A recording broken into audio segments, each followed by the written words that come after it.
Mitra anu mulia, wilujeng tepang dangu sareng acara matuh dongeng enteng pang beberahmana. Mang Jaya sapara kanca bade neraskeun hanca dongeng nu katunda carios nyambung judulna Pareumeun Obor. Ieu dongeng para wargi sadaya karangan Watatang. Ayeuna nincak bagian ka-12. Para mitra kaum dangu, dongeng teh urang parantos atanapi nuju ngadongengkeun perkawis Qodar. Budak soleh teh para wargi sadaya anu keur kenging hiji dodoja. Keur menak hiji cocoba nu tumiba ka dirina. Naon atuh eta cocoba teh para wargi sadaya? Diantawisna nyaeta dipangejatkeun kuno janten garwa. Sareng deui para mitra sadaya dipangejatkeun kuno janten bojo kitu para wargi. Samalah pamajikanana para wargi sadaya dibawa kuno jadi lanceukna. Katelah Andri tea kitu, ayeuna para mitra kumaha tingkat kasobaran Qodar mangga urang sami-sami hanca wae dongeng, mudah-mudahan ieu dongeng tiasa nyugemakeun etang-etang hiburan pang beberahmana. Atuh sasiereun sabeuneureun aya nu tiasa katampi ku para wargi mangga nyangakeun. Para wargi sadaya carios nyambung judulna Pareumeun Obor. Qodar nu tah salah teh kaluar deui ti kamar kebat kahareup. Maksudna mah rek niis di teras ngan kabeneran nyampak cep dadang keur ngajejentul sorangan. Bari ngahruk mikiran perkara nu jadi adi teu sangka baris boga kalakuan nu matak ngawirangkeun jeung matak dosa ka dirina. Reka mana Jang Qodar? Tanya cep dadang bari ngareret. Moal ka mana-mana Kang bade niis di payun. Aya pikir senaon Kang? Cek Qodar kalawan beungeutna meuni kanyos. Cing urang ngobrol jeung Akang lah. Hitung-hitung nunggu waktu buka ya. Hitung-hitung ngabuburit dari dieu ya. Cek dadang atuh ge Qodar diuk pahareup-hareup bari harita teh para mitra. Qodar budina harita teh semu alum tap meuni eueuh pisan kaberaganana. Da eta hate teu weleh dirobeda ku rupa-rupa katugeuna. Ieu Jang Qodar. Ayeuna Akang rek nyarita ka Jang Qodar. Geus ayeuna mah tong make loba pikiran itu jeung ieu. Sing bebas kalawan cicing di dieu tong boga rasa tumarumpang. Da ku Akang jeung ku euceuna ge moal di sisi kudi. Da ayeuna sakali di Akang tumanya ka Jang Qodar. Kalawan menta jawaban nu terus terang. Ulah make di dingding kelir di Sindang Siloka ngarah ka Jang Qodarna bebas. Nu hartina teu terus jadi angen-angen atuh ka Akang nanya kitu keneh. Eta si Ratih ngejat nati imah bari ningalkeun surat kumaha mimitina.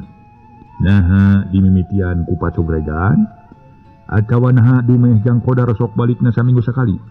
Cing jelaskeun ka Akang ulah boga rasa era atawa sieun ku Akang. Sabab Akang tumanya kitu teh demi katenangan batin Jang Qodar. Pokna nalenteng ka Qodar. Menang sawatara jongjongan mah para wargi sadaya Qodar teu nembalan tongoy we melenggu. Tapi lila-lila mah pok Qodar kakara cumarita. Kitu ge semunu beura. Berkah Kang tikawit abdi nikah karai Akang teu acan pernah pacogregan, teu acan pernah aya pasualan. Mengajantenkeun riributan.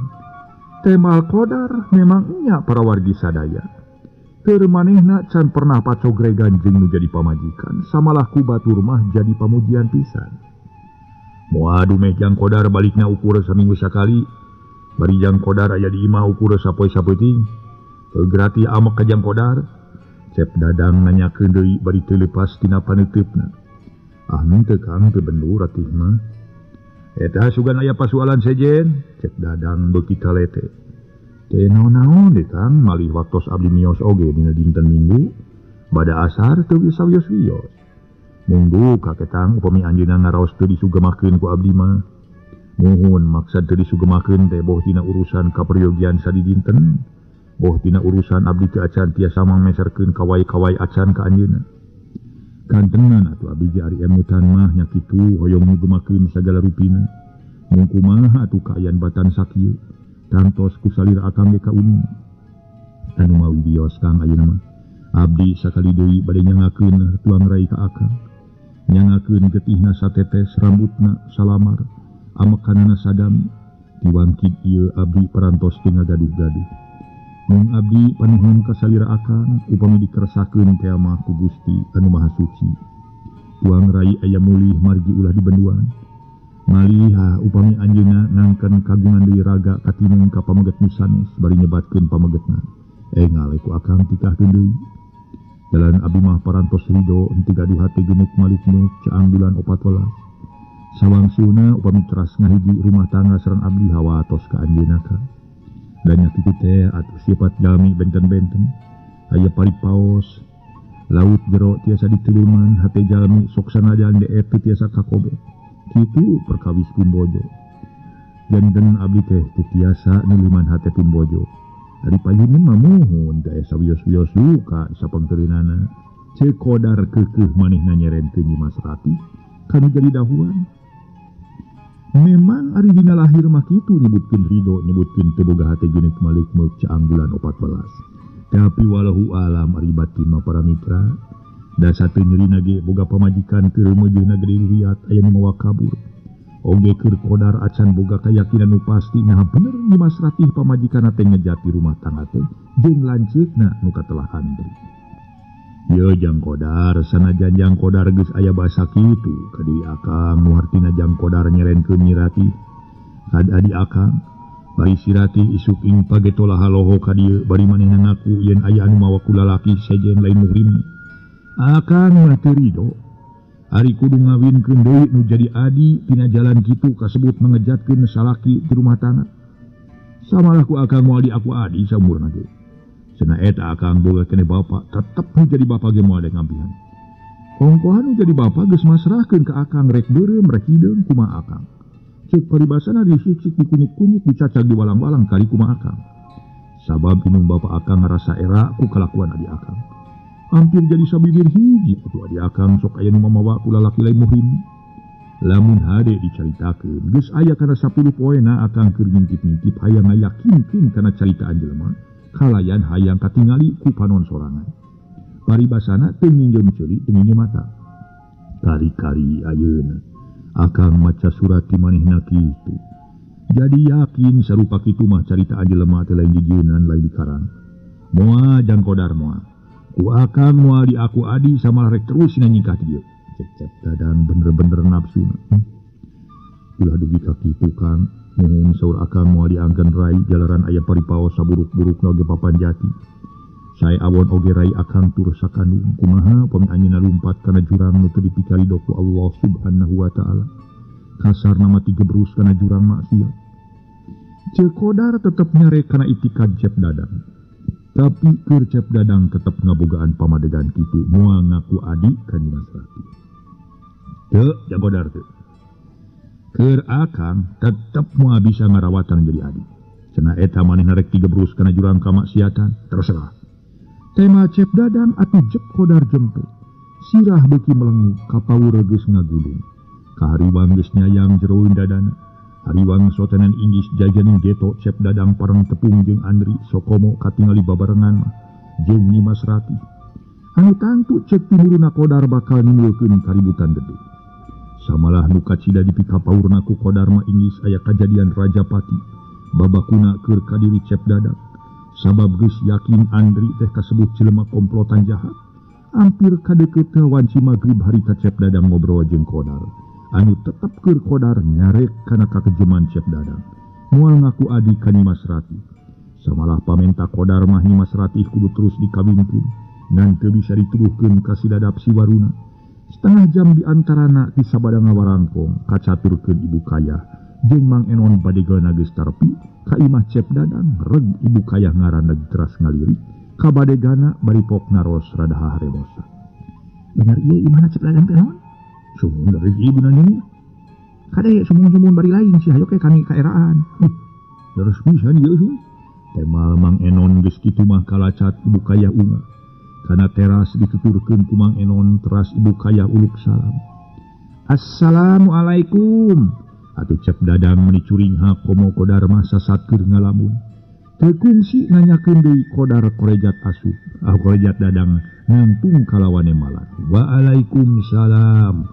Teletrek cep dadang ngalaan kunci sarta panto ditarik ana brai horeng sema.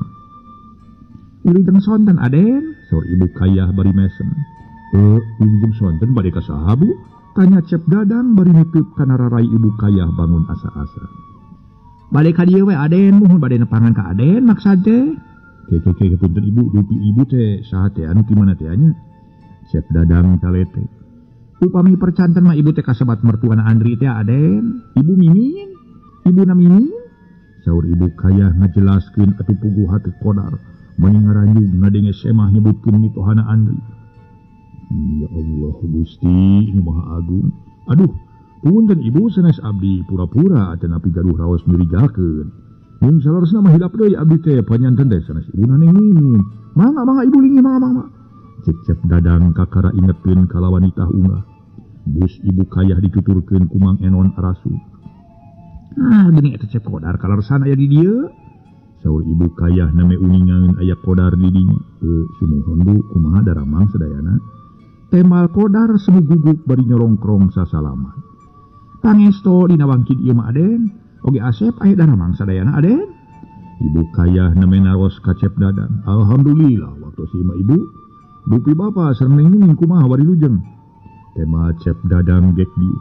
Pangestu ari apa nama Aden mung nya kitu we pun anak mah mohon mimi nuju ka Bancen parantos aya kana 12 dinten mun teu lepat mah. Kutan teu damang mimi teh. Atuh meunina meteran ayeuna. Kasawat naon ibu? Biasa we Aden panyawat flu panginten ari katambi-tambi kapan nuju ka kandungan tos majeng genep sasi ayeuna. Angkat ka mana ari neneng? Walar ibu kayah torojo neng ipah nu tasna meresan pagawean jeung neng Titin di dapur teh norojol. Geuning kalaresan aya tamu parantos lami ibu. Neng ipah gancan nyampurkeun kalawan sasalaman. Neme neneng kumaha damang geulis? Pangestu ibu samulihna kumaha? Alhamdulillah aya berkah ari lahir maneneng ibu teh nuju dipaparin sehat dipasihan jag-jag. Mung ari batin banyak kitu teh we nuju meujeuna pajurawat ibu teh. Upami tos ngalaman kiamat teh mah nuju kiamat mayunan kiamat ibu teh. Utamina mah eta ngimutan perkawis pun anak babakuna mah lah. Asa tebih tina sangkian, anggang tina gamaran, malih teu ngimpi-ngimpi acan bari meunang kabusibatan. Walar ibu kayah bari soca mah ngalirik ka Qodar. Para mitra anu mulia. Barang harita ipah ngadenge caritaan ibu kayah nyebutkeun kamusibatan kitu. Atuh neng ipah harita bangun kaget tuluy nanyakeun. Meunang kamusibatan perkawis naon ibu? Ieu ari kedah-kedah teuing disangemkeun mah neneng Aden. Wayahna ibu ka dieu teh tumarojog tanpa laratan. Tah maksad masa perkawis sejak anjang sono kali perkawis aya nu bade ditaroskeun ka salira Aden. Nanging lagung ti payun mugi Aden kalih neneng kersa ngahapunten lahir tumakaning batin. Bilih aya cariosan anu kirang raos katampina. Oge bilih kabujeng kahihilapkeun. Bade nyangakeun salam baktos di amanapun anak. Tadi langkung ti payun ibu parantos nyangemkeun ka neneng. Ibu teh nuju meujeunna pajurawat emutan. Oge upami atos teh mah asa mayunan kiamat anu margina. Ngaraos ka icalan euku. Bukayah sasauran ngaraneg sabab Qodar nyarita bari nguniang nangtung. Punten ibu sanes kirang upami atarpi sanes hoyong mayunan. Jadi abdi teh acan kajaman punten bade dikantun heula. Cek Qodar nyaritakeun rek kacai kituna teh siga nu geus terus rasa. Bakal ngadenge caritaan ti ibu kayah nu bari sepi karuaseun. Komaha Asep? Panyanten teh bade angkat-angkatan tebi. Saur ibu kayah leos Qodar ka tukang duka nyarek kacai. Duka rek nyingkahkeun maneh atuh nyingkurkeun diri ka tukang. Bupi salajengna kumaha ibu? Cep Dadang tumanya bari ngalamun, bari ngajalanan. Kieu bener. Sedah. Lepat ya para mitra. Tak kieu Aden ibu teh ngaraos ka icalan ku mantu muhun ku carogena pun anak anu jenengan Andri. Kirang langkung tos bade 2 sasih ayeuna teu aya mulih-mulih. Ari sasauran mah bade ngadon usaha di Bandung kana icalan kalayan bade dirugdag. Dan mah saneu acan 2 sasih para mitra margi puasa ge acan lebaran ya, kirang di 2 sasih. Nanging rugi kadanget ieu teu aya serat-serat acan. Lami-lami nguping babletekan tilu sanes saurna teh osok menakan Andri sasarengan sareng hiji istri. Duka saha ari istrina mah nu masihan wartos oge henteu uningan. Nanging ngaran aya wartos teh teu patos dipercanten. Nya teh bilih bade ngadongkapkeun perpecahan rumah tangga pun anak. Da nya kitu kasebat jalmi masok aya we nu kirang sae itikadna Aden oge neneng. lami-lami eta wartos teh kuasa beki hungheng we ti ditu ti dieu ngongong ti ditu ti dieu tos jadi sabibir hiji ngalana carios ku margi ibu ngaraos panasaran nya dinten kamari ibu ngajurungkeun ieu Ki Enon dipiwadang naroskeun ka dieu muhun ka Aden sareng ka Cep Kodar manawi Andri sok aya ka dieu atana pilinggih diraina tah kitu nya atuh cariosna teh angkat namanya setengah jam parantos sumping deui kalayan haruhareho mun matak pikaruwaseun Aden saurna teh menakan Andri di hiji bumi nu singkur malih nuju ngobrol sareng hiji pameget seueur tengah tuwuh tos kitu Ki Enon noong tina bilik nu carang anak bereh teh katingal di lebat bumi aya istri nya tuang rai jenengan Nyimas Rati atuh kantenan we ibu sareng amanapun anak teh ngaranyu oge ngaraos kaget nahan Neng Ratih tiasa aya di eta tempat bari sareng Andri sedang Neng Ratih teh garwana Cep Kodar laina Andri tumali kitu ibu seja unyuk tumaros ka Aden nanging kitu ge hatur punten langkung ti payun mugi ngahapunten kalayan ulah janten rengatnya mana jalaran ieu mah mung sakadar naroskeun ibu mah sakali deui sakadar naroskeun dupi tuang rai teh muhun Neng Ratih tos pipirakan sareng Cep Kodar tanapi kumaha jalaran saur ieu mah Ki Enon kapenak aya hiji bumi sareng Andri cenah saur ibu kaya rada panjang lebar nyaritakeun perkara Nyimas Ratih jeung Andri sakumaha katerangan ti Mang Enon badegana atuh puguh we sanajan Cep Dadang can yakin katingali ku panon sorangan ke ujung juga rai beungeutna ngadak-ngadak peureuh hatena ngaranyug harita teh ceuk pikirna teh tela timburuna teu nyalahan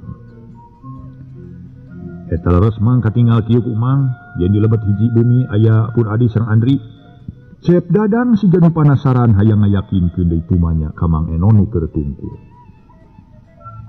geus leresna pisan maden ku mang katingal kieu nalika ditongong dina bilik nu carang su teu pati tinggalian mang henteu Aden leres pisan Cep Andri sareng Neng Ratih sung tema Mang Enon geus teu samar deui tah nyaho pah ceuk akang tadi kumaha nyarita hareupeun ipah geus pasti si Ratih ngejatna jeung si Andri ceuk Cep Dadang ngareret ka ipah jeung ipah pamajikanana kumaha atuh Aden ku kupingan teh Neng Ratih ngejat sareng Andri ibu kaya ngareret tuluy neuteup ka Cep Dadang leres ibu tema Cep Dadang pondok budina merengut semu hasil eta tiasana Neng Ratih ngejat sareng Andri teh kumaha Aden napa harus dipirak ku Cep Kodarna ibu yayah nyesedak bari teu leupas tina paneuteupna beungeut Cep Dadang nu teh bu dipipirakan mah malih Jang Kodar ge sayak tosna mah kaicalan ku istrina muhun ku Ratih atuh ayeuna Jang Kodar aya di dieu sote diwagel ulah ka mana-mana ku abdi jalan hawatos nuju aya nu karaos dina salira Masya Allah Gusti Maha Agung panyanten ibu maneng Ratih teh ngejat sareng Andri teh parantos dipirak ku Cep Kodar teh horeng henteu nya nah eta kuluas kitu Neng Ratih ngangge kerasa dicanak ngejat sagala ku Andri piraku anjeunna teu uninga yen Andri teh kagungan istrinya teh kapun anak nya eta mah saruana we bu pada teu areling atuh da pamisalah saurang eling maaf sapira kudu dugi ka kitu salajengna kumaha tuh maksud ibu sapertos kieu Cep Dadang nanya kana pamadegan ibu kaya ngaso heula para mitra sadaya ngaso heula ngaso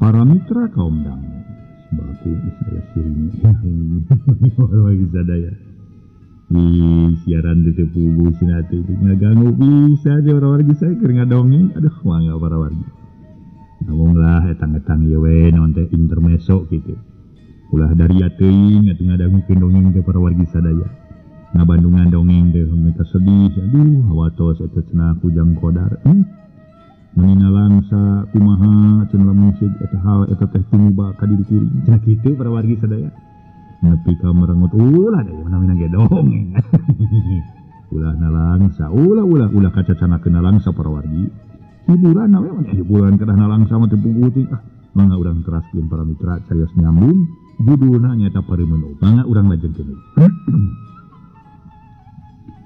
sabada harita Cep Dadang nanya ka ibu kaya atuh ibu kaya tuluy harita teh ngajelaskeun maksad ibu mah dongkap ka dieu teh utami nama bade mermanakeun nahan yang rapih teh parantos pipirakan sareng cep kodarna nah kumaha. Saja biti kitu ari maksad mah hoyong naroskeun ka cep kodar we kaleresan anu aya nuju aya di dieu. Sawios Bu teu kedah turas-taros naon-naon ka anjeunna. Sok kumaha wonten ibu aya emutan bade ngawartoskeun ka anjeunna. Jalanan hawatos mangkaning anjeunna sasat nuju anu karaos. Yos perkawis eta mah ku abdi bade direngsekeun kalayan bade didongkapan ka tempatna. Ibu mah calik-calik we. Mung ka emang wayahna enjing angkat ka dirinya. Cep Dadang bari ngareret ka Mang Enon anu gawena melenguk teu beda ti bueuk meunang mabuk. Deui maksad aya naon sumang ka dieu ade? Tanya Mang Enon. Mun maksad mah diunyunkeun dituduhkeun we tempatna jalanan abdi mah teh acan terang lebah-lebahna. Eta henteu tapi ieu mah. Nya upami ti dieu mah nya rupina kana 2 kilo teh. Tema Mang Enon. Tah mun kitu atuh ibu. Yos ibu mah calik-calik we bumi teu kedah ngiring repot-repot. Yos ku abdi direngsekeun. Mungkunan ieu si Mang enjing piorang ka dirinya. Cep Dadang ngareret ka ibu kaya. Insyaallah Aden, mungkunkeun upami kaleresan Aden tepang sareng Andrinya supados tiasa kairingkeun ka rorompok. Maksud mah hoyong naroskeun kumaha pamadegan anjeunna kapun anak. Nu mawi mugi ku Aden upami kea mah Andrina supados sacana ka rorompok itu. Insyaallah Bu. Manawi kaleresan nuju araya da upami ayeuna henteu ayunan magrib merupina ayeuna keneh ku abdi dibujeng tadi tu ka tempatna mung hanyaka tos bade magrib. Mun kitu atuh adenya neneng sakali deui mugi ulah kirang-kirang nya ngahapunten ku ibu diganggu. Atuh salajengna ibu bade unyuk permios we bilih kabujeng ka magriban di jalan. Jalan teh waktos meuni teu karaos nyerelekna saur ibu kayah teras pamitan bade mulih. Sawangsuna abdi kedah dihapunten ku ibu. Mung kitu we mugi ieu si Mang kedah dijurungkeun ka dieu nya enjing. Insyaallah Aden, neneng mah atuh geulis unyuk permios ibu teh. Ila atuh bade amangan ka ibu ka ditu. Ibu kayah nyolongkong sasalaman kaneng Ipah. Buka tuh ibu daya geuning repot wae di dieu. Teh maneng Ipah bari ngagelenyung imut. Geus kitu mah jerut ibu kayah jeung Mang Enon bade gana tarurun. Tuluy ngaleos barali harita neng Ipah jeung Cep Dadang ngajajabkeun seseret teras. Sanggeus mah jauh gilek Cep Dadang malih tuluy neteup kana beungeut neng Ipah pamajikanana. Atuh neng Ipah ge males neteup. Harita Cep Dadang gogodegek diuk dina kursi di teras kalawan ngaremesan buuk sorangan. Siga nu karasa rieuh cangar. Kojengkang neng Ipah ngadeuketan sarta nyekel tak-tak Cep Dadang titukan. Kumaha pipetaeun akang rigeus kieu Pak? Dikamanakeun beungeut akang? Dikamanakeun harkat derajat ibu ayung bapa akang? Ku kajadian kieu tampola na eta siratih nepi ka kitu-kituna. Kawas teu boga dasar agama we. Ngadon beunang kagoda ku si Andri. Manus anu deuheus ka setan. Jadi yakin timbul akang teu nyalahan, teu jauh tina rasa batin yen siratih ngejatna jeung si Andri. Akang mawatir ku jang kodar we, mangkaring jelema sobar tur jelema soleh. Paingan manehna gering nya teh gering batin. Kumaha lamun beja ieu ka emper-emper ka ibu geus moal boa ibu mah kana pingsan. Mangkana ibu mah jiwana lemah babari leumpeuh yuni. Cing panggeroankeun Mang Ole tapi ulah kanyahoan di kodar mah. Cep Dadang dibarung ku rupa beungeut ruy-reuy. Sakapeung reup geuneukir beusi atah beuleum. Sakapeung rai pias hate dugdeg teguh rasa. Itu maksudna bade naon ka Mang Ole teh Kang? Pareka dicaritaeun ka Mang Ole ngan bisa ejang kodar. Tong bakal diceritakeun naon-naon sok komo urusan siratih mah. Omat ulah diceritakeun bisi jang kodar kaganggu deui pikiranana. Saya mangke atuh Kang teh boboran jalan sakedap deui oge magrib. Oge teu naon atuh. Cep Dadang nyari-nyarita kitu ari ngong kadenge sora azan magrib. Bus Cep Dadang jeung Neng Ipah kajarero samalah Neng Ipah terus nyadiakeun sangu di kamar makan. Sedeng Mang Ole bade gana nyampak keur nyician cai teh 2 gelas. Sasadiaan dudunganana. Dara rese dek dalahar jeung kodar ari Mang Ole daharna mah misah harita teh ditukar daya. Kocapkeun wanci isa harita teh. Di luareun wawangunan geus jempling naker boro-boro aya nu kumalampeng malah teu kadenge nu batuk-batuk acan. Buka masyarakat di eta tempat geus sarare duka keur narumpi di imahna sewang-sewangan. Da nya kitu ketang satiap insan nu tas buka puasa ampir rata-rata sok hoream ingka. Sabab wareb teuing barang dahar. Aya oge nu kakarawanci isa geus sarare, tapi di antarana aya saurang lalaki tibada salat isya teu kaluar-luar deui ti kamar tayalian ti kodar. manehna keur ngaji meninggalindeng dina hari tetep para mitra samernah pisan. Mun haben dilenyepan ayat anu keur diaji ku Qadar, matak ngahudangkeun rasa sedih, matak ngahudangkeun langsa, malah pasti bakal rumasa yen salila kumelip di alam pawenangan ieu loba keneh nyanangan dosa tibatan benerna. Cag urang tuna Qadar para mitra nyaritakeun Qadar nu keur husu ngaji di kamar. Cakurkeun Cep Dadang keur nariis di teras jeung Neng Ipah pamajikanana. Sedang Cep Dadang gawena alum wae sabab hatena keur dirobeda ku rasa jengkel perkara kalakuan adinya Nimas Rati tayalian pamajikan Qadar. Geus dibejakeun ka Mang Oleh Pak, Cep Dadang nanyakeun badegana bari ngarere. Parantos teh Neng Ipah ponok. Kedingacan ka dieu keneh moal pohoeuna kitu. Sing teh kage bising manehna pohoeuna heug kasarean. Cep Dadang kuniang Neng Ipah nangtung barang rek leos pisan ka jero torojol manten Mang Oleh nyampeurkeun. Tageun Mang Oleh ka dieu. Sugan teh kapopohokeun Mang disangka ku abdi mah kasarean. Cep Dadang ngareret. Kecen monok aden mung teu engal-engal nepangan teh wirian mah teh. Moh labak puguh. Duh kitu wae bekerja naon atuh mun asara leuwas. Teh Mang Oleh geuk diuk sedeng Cep Dadang mah teu buru-buru nemalan. Malah ceg kana rokok ngalaan sabatang tuluy diseungeun kalawan ngarokok heula. Heureut sawatara menit kakara Cep Dadang nyarita. Hari jang Qadar ngaji keneh Mang. Ka kupingna menuju ngaos aden.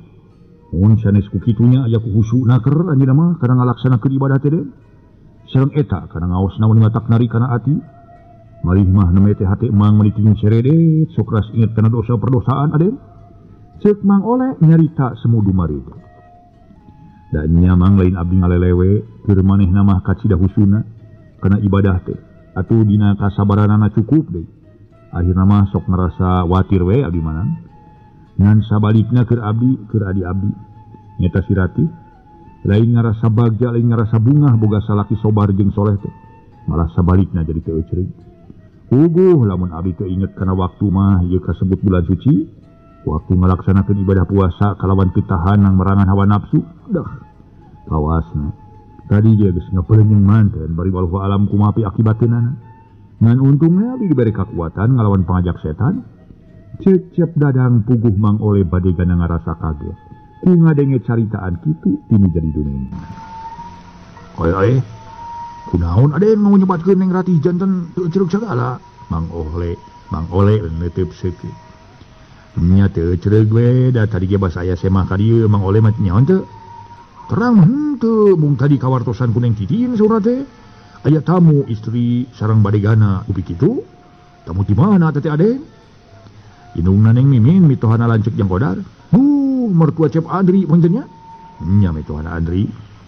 Geuning sisinan teneun mertua Cep Andri angkat ka dieu aden. Dupi kitu aya kaprayoga naon atuh aden? Mang Oleh semono heran. Puguh nyata kieu Mang Oleh. Kapan Mang Oleh geus nyaho yen abdi-abdinya, adi-abdi nyata si Ratih. Geus sakitu poe ngejati imah tepi ka harita jang Qadar salakina sasat jadi gering batin. Eta meureun mikiran perkara nu jadi pamajikan. Samalah abdi mah boga timuru pantesna teh si Ratih ngejatna teh jeung si Andri lanceukna jang Qadar. Nya atuh ari tadi abdi narima beja ti mitohana si Andri yen badegana teh katalah Mang Enon. Sanes non naon gitu. Puguh Mang Enon lain non ai non mah atuh nu geulis sok segala-gala wae. Eta non mah geuninganan ngeuleuh teh anu dina film bangsawalana budak keneh nu rumaja keneh disebutna non ieu mah Enon. Tuh sumuhun atuh Mang Enon sunu kamari dijurungkeun ka dieu teh abdi ditanyanak nanyakeun si Andri sun kitu lah maksud jeung aden. Pokona Mang Enon ngintip jalma di hiji imah nu nengang tur singkur. Geus kitu we dikeresageun ku pangeran. Teu puguh-puguh Mang Enon make aya pikiran ngintip sagala siga nu terus rasa. Barang ku Mang Enon diintip tina bilik carang, ana breh di jero imah aya 3 urang jalma. Di antarana saurang awewe nu 2 lalaki. Barang diteges-teges horeng si Ratih awewena si Andri lalakina ngan teuing cenah nu saurang deui mah da teu wawuh malah geus kolot. Kumaha den ku kupingan teh Neng Ratih sareng Cep Andri? Ceuk Mang Oleh siga nu ngajenghok. Nya si Ratih jeung si Andri. Gusti, ameng, nu laras atuh aden. Ari Mang Oleh meninggalkan pisan kabudak kabeli teh. Keur naon abdi jijienan segala. Duh. Sanes ku kitu Gusti Nu Maha Agung. Eta neneng teh sangki teuing. Dupi cep kodara kumaha den tos uningaeun. Nu matak canyahoeun ongkohan kamari basa aya mitoha si Andri. Manehna ngaleos dadakuna mah rek kacai heula cenah. Ngan teu nepungan deui samalah keur abdi mah aya watohna jang kodar teu terus ning hareupan semah teh. Dalam munjang kodar kamari terus ning hareupan semah mah kana tangtu ngadengieun sakumaha caritaan semah. Bari duka kumaha pibalukareunana keur dirina. Nya ku ka dasar kitu omat keur Mang Oleh ulah rek cacarita ka jang kodar. Perkara pamajikanana aya di hiji tempat ting lanceukna nya. Ceuk Cep Dadang ipat-ipatan ka badegana sangkan ulah cacarita ka kodar sabab kodar bisi baluas. Masya Allah Gusti Nu Maha Agung.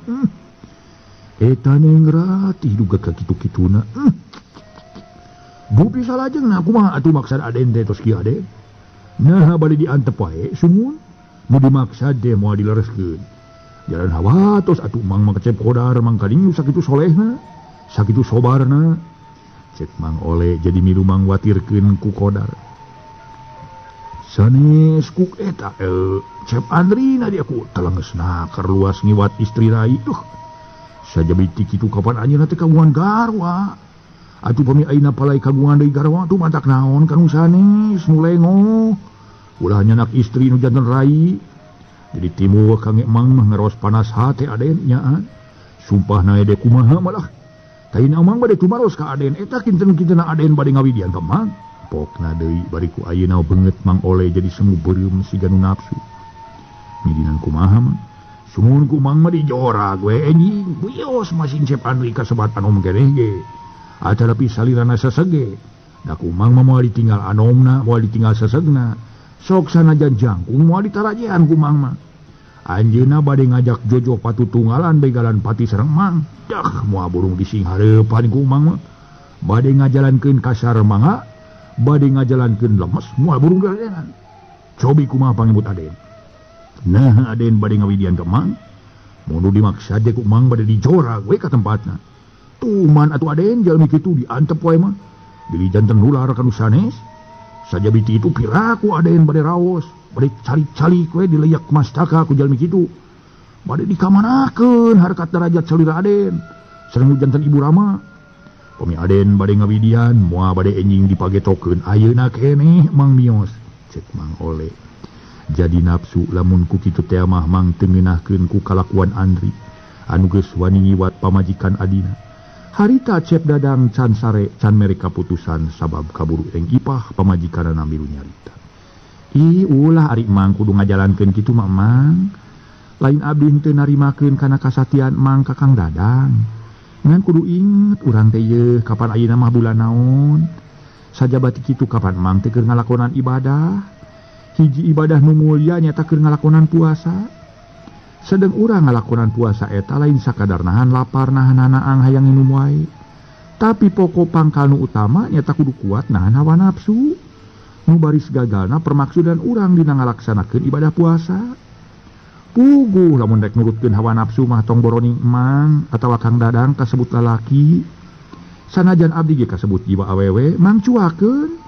Mangeneskeun kana kalakuan hiji awewe nu nyimpang tina dasar hukum bari boga salaki. Cek Neng Ipah setengah ngawabadian kanu jadi badega atulang menang sawatara jongjongan. Mang Oleh ngahulang ngaraga menang sirahna melengit. Gado nameh antel kana dada lirbueuk menang mabuk teh para mitra. Sedang batin Mang Oleh sajeroning keur melenguk teh ngagereneng. Heueuh nya ari diteang kadinya masalah aing teh. Diri aing karsebut keur ngalaman ibadah puasa, tapi ngadon rek ngadatangkeun kaributan. Rek di mana diri aing ngalakonan ibadah kasebut mabrur, lamun rek ngalajur nafsu ngumarah-marah mah. Meureun ibadah aing teh sakitu poe teh cupar we meureun heueuh. Duh. Kabarman teh heueuh. Muhun lah nya para mitra. Diemut-emut mah ngalaksanakeun ibadah saum teh dina sasi Ramadan. Sanes ukur ngosongan patuangan wungkul. Nanging nu diutamikeun mah kedah kiat nahan sareng hawa nafsu. anu mana nafsu eta dikusiran ku setan barisnya kana jurang kadosaan sareng kadorakaan. Atuh saja bitik itu kadang ngaraoskeun we ka jalmi fakir miskin nu kirang menak tuang atawa pitu menak tuang pisan. Panginten muabina seueuna sareng panasna patuangan urang nalika ngalaksanakeun ibadah saum. Sakitu karaosna ku urang manimahna eta reunangan. Beak hareup atuh. Mari anu karaosna ku sim kuring mah hoyam nyarios-nyarios acan bakat tingkunahna tacakan. Teu neda teu ngaleueut sadinten bari tuang saur sareng rencangna nu raraos. Pos kantenan waktos buka mah aduh mani sagala aya rencang sangu aya kana 5 rupina. Teu acan nu amis-amis sapertos kolek cau, kolok cangkaleng komo dina kasartaan ku cicisna mah. Ngangge aya manisan anggur, manisan apel. Mun teu eta teh manisan karbit we parawargi. Karaos ku sim kuring para mitra. Dina janari kamari sareng dina waktos buka tidak bakat tingku nikmat neda wires seueur ting rencang. Dugi kala pe para mitra kuring rumaos silap kata tangi nu caket hanya teh kagungan putra sadena sarawu meni leket naker. Waktos buka taruangna ukur sareng obi cobek genyer lauk asin pepetek hiji sewa. Eta dikersakeun ku sim kuring. Sim kuring lap hilap kata tangi nu tuangna sampore. Padahal harita sim kuring neda seueur rencang sanguna. Medah meduh lah. Mugi we para mitra ulah saperto sim kuring hilap kanu teu mampu. Kitu dina gerendeng hate Mang Ole kata lanyuran para wargi sadaya. Ngaso heula para mitra sadaya ngaso.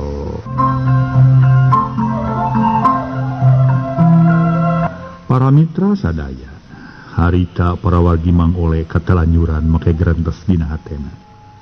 Teu lila neng ipah tumanya, kumaha Mang Ole? Kaharti caritaan abdi nu bieu? Sumuhun neneng kartos pisan sun. Dupi salajengna kumaha atuh baksad aden teh parantos kieu mah ieu. Tema Mang Ole terus malik tumanya ka Cep Dadang. Kateuing atuh Mang lah.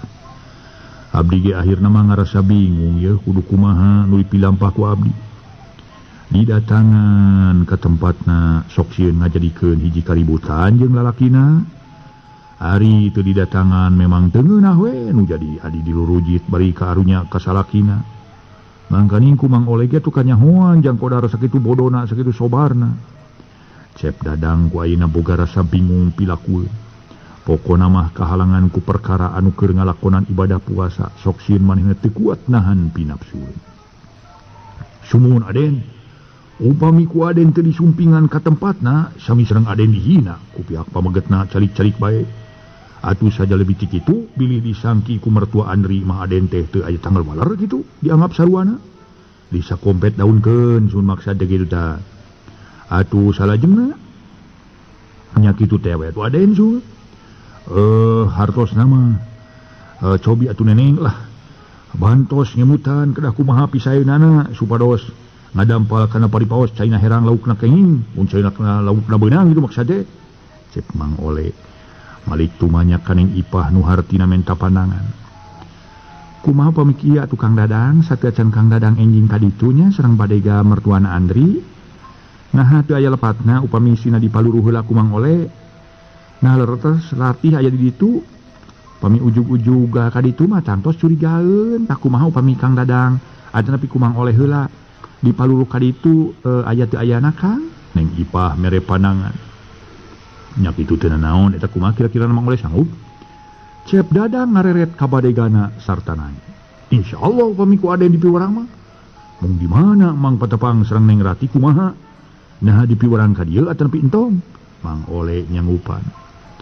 Nya lamun bisa mah kalawan si Andrina nyampakeun eueuh hayang nyaho we ajakan ka dieu. Ngan sing bisa nyaritana sangkan Rati daekeun ka dieu. Mung kumaha aya alasan Mang kadeng Ratina Den? Lah kumaha Mang Ole we atuh asa nu sakira kahartieun ku manehna. Kalawan manehna daekeun ka dieu tapi omat ka Jang Kodarma. Ulah cacarita rek maluruh Rati. Bebejana mah dititah ku abdi itu ka Cibatu. Nyata ka barudak. Kitu ge lamun Jang Kodarna nyakeun ka Mang Ole, teu nyakeun mah teu naon-naon. Tah kitu alasanna Mang Ole nya. Geus gerang ngampih ka ditu, geus peuting bisi naon teh isu kaberangan janari deui. Cek Neng ipah mungkas wangkonganana atuh teu hararese sarerea ka jero. Kalawan panto hareup dikoncikeun ku Neng ipah terus ngampih ka kamarna. Ari Mang Ole samemeh kebat ka kamarna teh make ngarandeg heula. Hareupeun pantok kamar nu dieusian ku Qadar. Kabeneran pantok kamar rada melenge reket kumang oleh dibuka lalaunan. Anabah Qadar masih keneh ngajejentueun ning hareup ngulon. Diuk dina sajadah taksiran keur munajat keneh. Disangka kumang oleh mah geus sare dunge jempling teu kadenge batuk-batuk acan. Gereneng mang oleh ngegereneng jeroeun dadana. Siga nama para mitra teras ieu naon teh salat tarawih para wargi. Qadar mah da kitu. Lami salat tarawih para wargi sadaya. Sabada 2 rakaat nya maca heula ayat suci Al-Qur'an. Atanapi naon we para padamalan anu sifatna ibadah kanu maha kawasa ka Allah Subhanahu wa taala. Rengse maca ayat suci der diteraskeun 2 rakaat dugi karengsena kitu para mitra. Ditutup ku witir. Mah kitu rupina para mitra sadaya ieu jang Qadar teh sabada anjeunna nu sanes mangarobrol anjeunna sabada salat isya diteraskeun kana salat tarawih. Mangga urang teraskeun. Para wargi anu mulia nu sami-sami ngadangukeun ieu dongeng. Karunya teuing ku nasib Cep Qadar tuh. Teu sangka we kasebut jelema nu soleh sobar meunang kamusibatan. Tina kalakuan yang ratih. Si horeng datangna kemusibatan atau kepilihan batin teu kepilih bulu. Teu kanu sobar, teu kanu soleh, teu kanu barangasan atawa teu kanu salah habae. Parangna musibat mah tumiba teu bisa ditolak. Teu kahalangan ku jelema sobar aya paribasa. Takdir teu beunang dipungkir, kadar teu beunang disindar, papasten Gusti Yang Widi. Paingan atunya aya kecap tadi. Sakumaha nu disebutkeun bieu. Sajabati kitu kasebut manusia sok aya we parobahanana. Teu ngancik cicing dina hiji harkat atawa darajat atawa martabat. Lain ku kitu eta ning ratih teu sieun-sieun nanggung dorakana kumaha ngancurkeun batin salaki. Dalamun seug aing boga pamajikan heug kalakuanna kitu samoda ning ratih. Ngadon ngejat jeung lalaki nu lain muhrimna. Dah. Tidak ada nanti cek bahasa Jakarta teh mah. Digunulin aja kepalanya biar botek.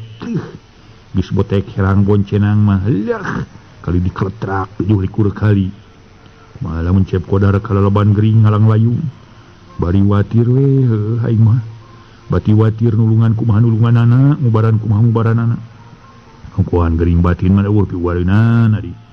Jeung moal bisa diubaran ku batur tapi diubaran aku diri sorangan. Ku jalan kumaha we ngubaranna mah. Nah ngajanglarkeun maneh nah neangan deui pi pamajikan nu bari satia bener-bener. Kitu dina gerentes hate Mang Oleh nu kabeneran harita Qadar tutas manjatkeun doa ngalieu. Siga nu nyaho aya jalma keur ngintip. Corelat Mang Oleh ngajorelat tuluy ngaleos para wargi sadaya. Katukan maksudna marek ngampih ka kamarna. Tapi kakara gerek mukakeun pantok kamar di tukang sadanu ngageroan laun. Puguh we Oleh Mang Oleh rada ngaranjug bisang ka malain jelema ana dilieuk si horeng Qadar. Para mitra sadaya, harita Mang Oleh para wargi tuluy nyarita. Ih, Cep, jajan pulang Cep. Mang Oleh pura-pura. Acan Mang, ari Mang das di mana tuh? Qadar malik nanya bari neuteut. Eta wangsul Marios panto bilih teu acan dikoncikeun Cep. Teh Mang Oleh ngabohong. Majarkeun teh tas malik sapanto. Atuh bari acan dikoncikeun sok pada atas ngobrol jeung dununganana di teras. Nya Mang pugu abdi teh aya rek aya tanyakeun ka Mang ampir kapopohokeun. Aduh, bade aya pikeun saeun naon atuh naroskeun naon Cep meni asar rubas ting Mang maju. Mang Oleh neuteub siga nu kaget. Jalanan ari Kang Dadang jeung Cece geus sarare kitu. Qadar nanya heula Cep Dadang. Rupina mah parantos Cep da paros jalempring geuning. Cing urang ngobrol heula jeung abdi Mang ari can tuduh mah. Cek Qadar ngajakan ngobrol bari gek diuk dina dipan leutik. Kitu deui Mang Oleh diuk pahareup-hareup. Ari tadi basa mitoha Kang Andri ka dieu ngobrol naon jeung Kang Dadang teh. Nah nanyakeun Kang Andri gitu lantaran tadi abdi henteu kungsi ning hareupan deui mah. Aduh.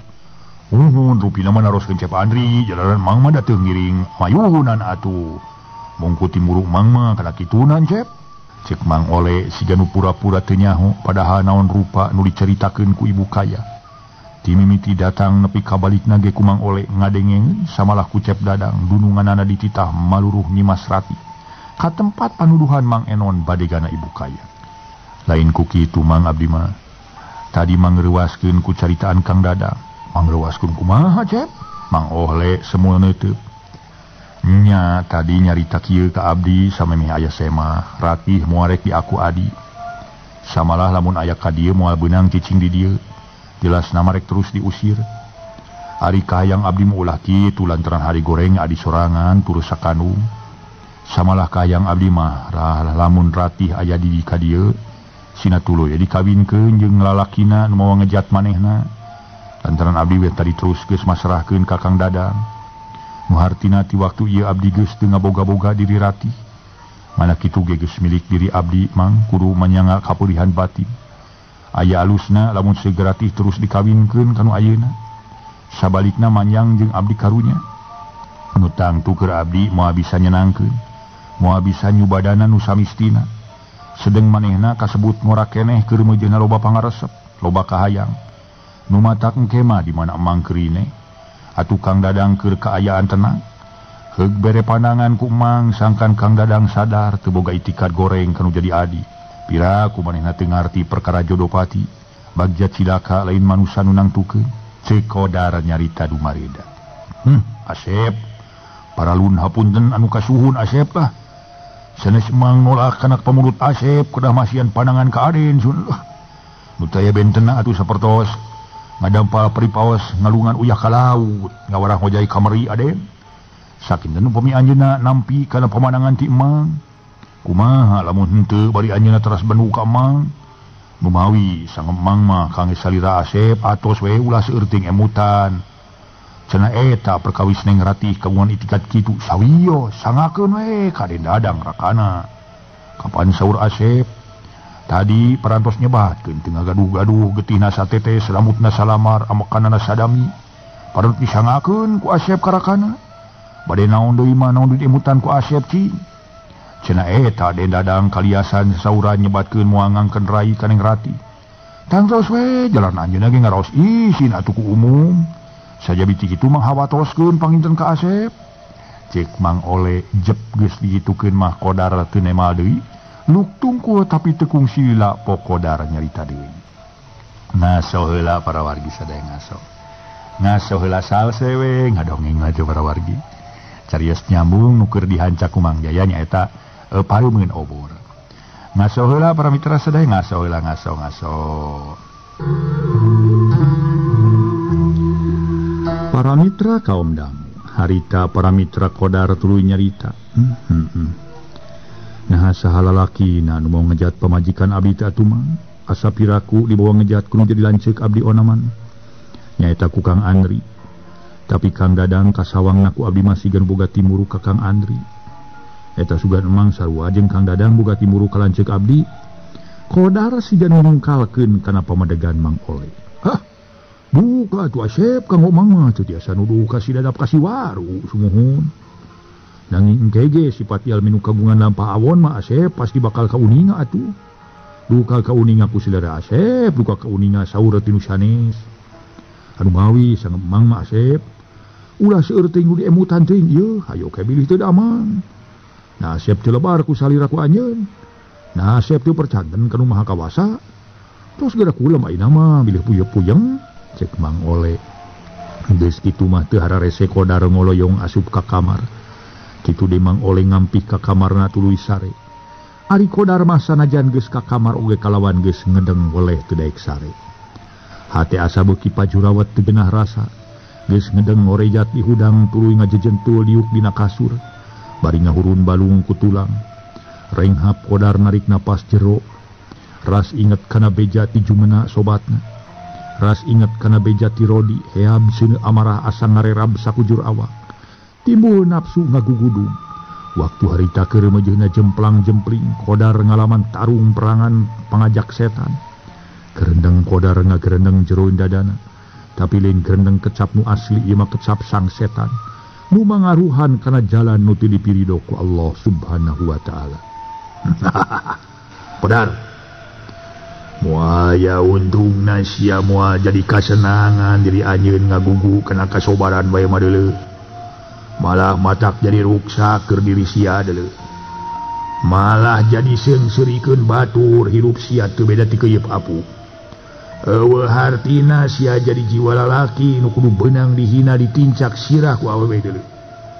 gerateangan ku anjeun di mana geus kapanggih paragatkeun nyawana. Lamun anjeun teu daek maragatkeun nyawa pamajikan, leuwih hade anjeun maragatkeun nyawa sorangan. Sabab teu guna-guna anjeun bila ku melenang di alam dunia. Sakira matak dihina ku anak deungeun madeuleu.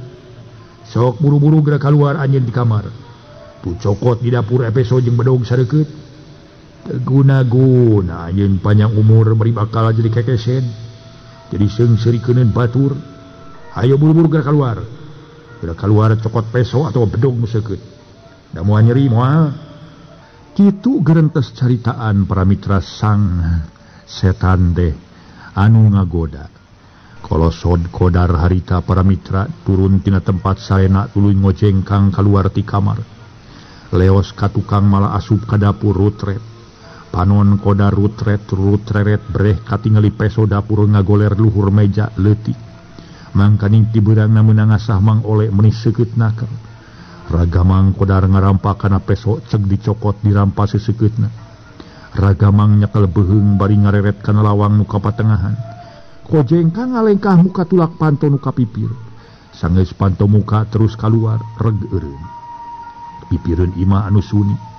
Harita seseukeutna peso dirampak dikuleungeun kenca. Geus kitu pal seseukeut peso diantolkeun kana palebah beheung bari panon duanana dipeureumkeun. Waktosna seep de parami kumaha ye nasibna jang kodar para mitra naha anjeunna nebusan dari ngelasan anjeun. Putus asa kitu para wargi atuh nepi kumaha ye. Antosan enjing carios nyambung judulna Pareumeuh Obor. Atuh Mang Jaya sapara kancang haturkeun rebu nuhun laksa ketika bingahan. Mudah-mudahan para mitra salamina aya dina ginanjar kawilujengan. Langkung saur bahe carek dina Mang dongengkeun ieu dongeng kirang ngegemakeun hapunten nu kasuhun. Mangga para mitra wilujeng kantun bae kasadayana permios.